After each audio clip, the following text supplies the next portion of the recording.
Now, Isaiah Sharp with the Idaho News 6 forecast.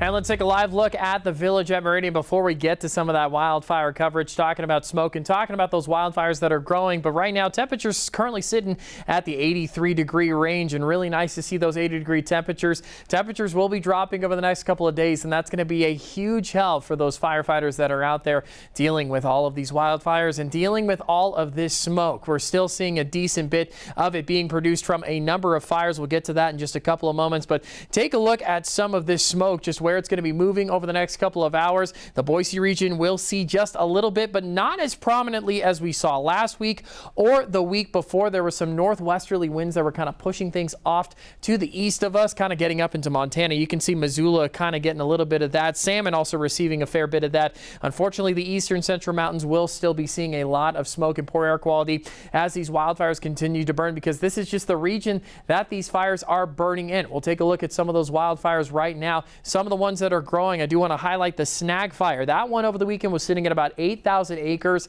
has now grown to 13,000. A couple other fires, the Nellie and Anderson fire, you can't see them really separate. This is both of them kind of right next to each other. They're a little bit bunched up, and we're hoping those don't turn into a complex fire coming together and becoming an even larger wildfire. So hoping those keep their distance away from each other. The Dollar fire sitting at 1,300 acres. And of course, the largest fire in the Gem State, the Paddock fire, sitting at 187,000 acres. We mentioned it earlier in my 5 o'clock show and 6 o'clock show that if you'd like to help out some of the firefighters that are fighting this very large wildfire, there is going to be a community benefit, a concert that's going to be happening in Emmett tomorrow. There's an article on Idaho News 6 that has all of the details regarding that. It is going to be in a park in Emmett, and so make sure if you want to donate, if you want to help support some of these wildfire firefighters, I should say, you can head out to that and that'll help support them. You can always go to Idaho News 6 to find more information on that. Now let's get to the temperatures, and these are going to be helping out wildfire firefighters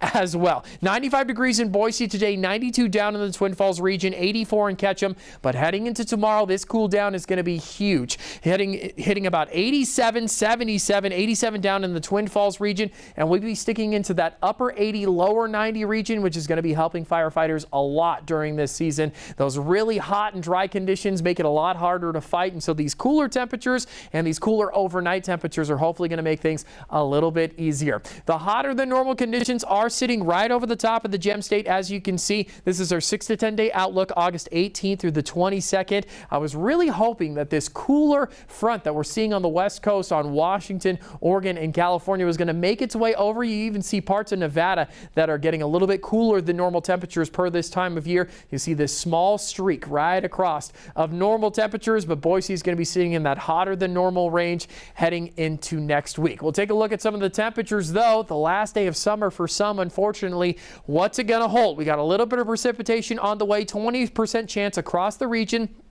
Upper 80s expected as the high for a majority of the area. The western central mountains will be seeing a bit of an uptick when it comes to precipitation overnight. Thunderstorm chances a little bit higher. 70s in McCall and Cascade, 80-degree temperature ranges everywhere else. As for the eastern central mountains, they'll be sitting into the 70s. 49 the low for Fairfield and Sun Valley. 40 for Stanley. Nice to see the cool temperatures there. Hopefully, like I mentioned, going to be helping out with some of those firefighters while they're battling those wildfires. 87 expected to be the high, and 80-degree temperature ranges will be the norm for a little bit. We'll see a 90 expected on Thursday. Precipitation up to 30%. Heading into the weekend, we'll see a little bit of an uptick in temperatures. Hopefully 94 won't be a sign of more heat to come.